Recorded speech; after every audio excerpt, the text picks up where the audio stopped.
سلطان ڈاکو کو جب پھانسی کے تختے پہ لٹکایا جا رہا تھا تو اس سے پوچھا جا رہا تھا کہ بتاؤ تمہاری آخری خواہش کیا ہے، تمہاری آخری تمنا کیا ہے؟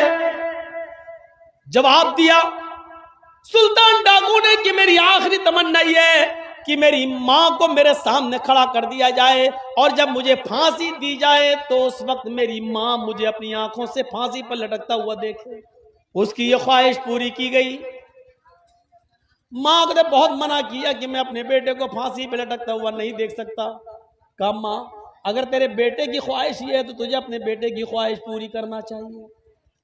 ماں سامنے آ گئی، کہا بیٹے تجھے پھانسی دی جا رہی ہے اور تو نے یہ شرط لگا دی کہ میری ماں مجھے دیکھے۔ ماں اپنے بچے کے ہاتھ میں پیر میں کھروچ برداشت نہیں کرتی ہے، پھانسی کیسے برداشت کر لے گی؟ کیوں تو مجھے جیتے جی مارنے کے لیے اپنے سامنے کھڑا کر دیا؟ اس نے کہا جلادو، اے جلاد، اب اگر کوئی اور خواہش میری پوری کر سکتے ہو تو بتاؤ۔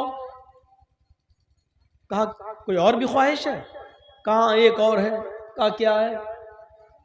کہا کہ میرے ساتھ ساتھ اگر ہو سکے تو میری ماں کو بھی پھانسی دے دو۔ کہا یہ کیا بات نہیں، جرم تم نے کیا، مرڈر تم نے کیے، قتل تم نے کیے، چوریاں اور ڈکیتیاں تم نے ڈالی اور کہہ رہے ہو پھانسی میرے ساتھ میری ماں کو بھی دو۔ کہا ہاں، اس کی وجہ یہ ہے کہ جب میری عمر 5 سال کی 6 سال کی تھی اور ماں نے مجھے 1 درہم دے کر بھیجا تھا دکان پر اور کہا تھا کہ بیٹے دکان سے 2 انڈے لے آؤ۔ میں 2 انڈے لینے کے لیے جب دکان پر گیا تو میں نے دکان سے 2 انڈے لے لیے اور پیسے دینا میں بھول گیا۔ دکاندار نے بھی پیسے نہیں لیے، بھول گیا، اور میں وہ 2 انڈے لے کر جب میں گھر پہ آیا تو میں نے کہا ماں یہ 2 انڈے بھی مل گئے اور پیسے بھی بچ گئے۔ ماں نے کہا کیا ہوا؟ کہا اس نے مانگے نہیں، میں نے دیے نہیں۔ اس نے پوچھا پیسے، میں نے کہا دے دیے، وہ سمجھا کہ مل گئے، اس نے مانگا نہیں۔ ماں نے کہا شاباش بیٹا، یہ میری ماں ہے۔ اس دن جب میری عمر 5 سال کی تھی اس نے میری پیٹھ تھپ تھپائی، کا بیٹا اس غریبی میں تم نے میری کتنی اچھی مدد کی۔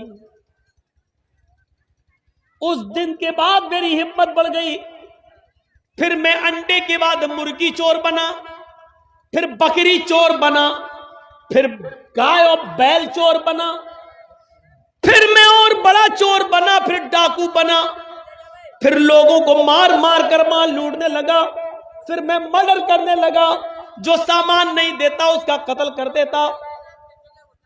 اگر اسی وقت میری ماں نے ایک تھپڑ میرے چہرے پہ مارا ہوتا اور میری انگلی پکڑ کر لے جا کر اس دکاندار کے پاس جا کر اس کا پیسہ دے دیا ہوتا اور کہتی میری ماں کہ یہ بچہ بھول گیا تھا یا جھوٹ بولا تھا، یہ پیسہ تم کو نہیں دیا، تو آج میں اتنا بڑا چور نہیں بنتا۔ مجھے اتنا بڑا چور بنانے میں، مجھے اتنا بڑا ڈاکو بنانے میں میری ماں کا رول ہے۔ آج میں پھانسی کے تختے پہ لٹک رہا ہوں۔ ماں یہ تمہاری دین ہے، ماں یہ تمہاری تربیت ہے جس کی وجہ سے میں پھانسی کے پھندے پہ لٹک رہا ہوں، آج تختے دار پہ لٹک رہا ہوں۔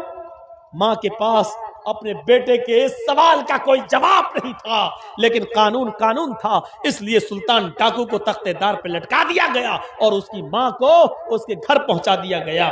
مائیں اپنے بچے کو تربیت دے کر عبد القادر جیلانی بھی بنا سکتی ہیں، اور ماں اپنے بچوں کی تربیت نہ دے کر سلطان ڈاکو بھی بنا سکتی ہیں۔ مدرس lab is first college for children, ماں کی گود یہ بچے کا پہلا مدرسہ ہے۔ بچہ ماں کی گود سے جو تربیت سیکھے گا وہ سیکھتا ہے، اور بچے کو اگر ماں نے نہیں سکھایا تو دنیا کی کسی یونیورسٹی سے کوئی اچھا لڑکا اچھی تربیت لے کر نہیں اٹھے گا۔ یہاں جتنے شراب پینے والے ہیں ضرور ان کی شراب پینے میں ان کے ماں باپ کا کوئی رول رہا ہوگا، ورنہ کوئی نوجوان شراب نہیں پیتا۔ اگر کوئی بیڑی سگریٹ اور پان تمباکو کا خوگر ہے تو یہ تربیت تمہارے ماں اور باپ کی معاف کیجئے گا، اگر کوئی شرابی شراب پیتا ہے تو یہ تربیت تمہاری ماں اور باپ کی ہے۔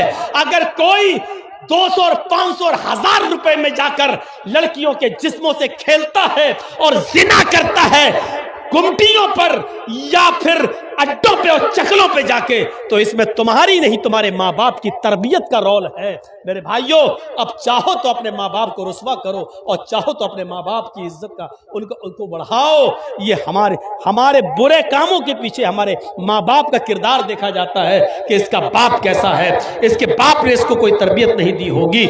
اپنی آنے والی نسل کے لیے ہمیں سوچنا ہوگا، اپنے عقیدے کی حفاظت ہمیں اور آپ کو کرنا ہوگی۔ تربیت دو اپنے بچے کو اس صحابیہ کی طرح جس کے گھر میں ایک بچہ پیدا ہوتا ہے، چھوٹا بچہ، صحابیہ کہتی ہیں میرے گھر میں جب ایک چھوٹا سا بچہ آیا، ایک مہمان آیا میرے گھر میں، اس بچے ماں کا کردار دیکھو۔ بچہ جب پیشاب کرتا تھا، چھوٹا بچہ بستر پہ جب پیشاب کرتا تھا تو ماں پانی کا بھرا ہوا ایک برتن اس کی شرمگاہ پر ڈال دیتی تھی۔ بچے نے جب پیشاب کیا، ماں نے پانی ڈالا اور ایسے اس کے صاف کر دیا، دھلا دیا۔ بچہ بچپن سے پیدا ہونے سے لے کر 1 سال تک اسی ماحول میں رہ کے جب پیشاب کرتا تھا تو ماں اس کی شرمگاہ پر پانی ڈالتی تھی۔ آج بچے کا پہلا دن ہے اٹھ کر کھڑا ہونے کا، آج پہلا دن ہے بچہ کھڑا ہوا ہے، تھوڑا تھوڑا چل رہا ہے، بچے کو پیشاب لگ رہا ہے۔ بچے نے دیکھا، ماں دیکھ رہی ہے دور سے کہ دیکھیں بچہ کیا کرتا ہے۔ بچہ اپنے پیروں کے بل کھڑا ہوتا ہے اور دھیرے دھیرے چلتا ہے۔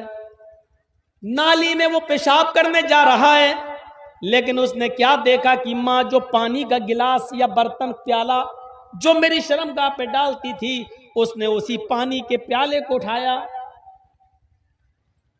تھوڑا سا پانی تھا، وہ بچہ دونوں ہاتھ سے پانی کا پیالہ اٹھا کر چلا گیا۔ اس نے زمین پر پیالہ رکھ دیا، نالی میں پیشاب کیا اور پیشاب کرنے کے بعد اس نے پانی کا وہ پیالہ ایسے ہی اپنی شرمگاہ پہ ڈال کر ایسے ایسے دھونے لگا۔ ماں دور سے اپنے بچے کو دیکھ رہی ہے۔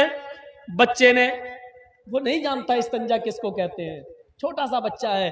ماں صرف یہ دیکھنا چاہتی ہے کہ میں نے اپنے بچے کی شرمگاہ پر پیشاب کی جگہ پر پانی ڈالا، یہ بچے کو وہ تربیت ملی یا نہیں۔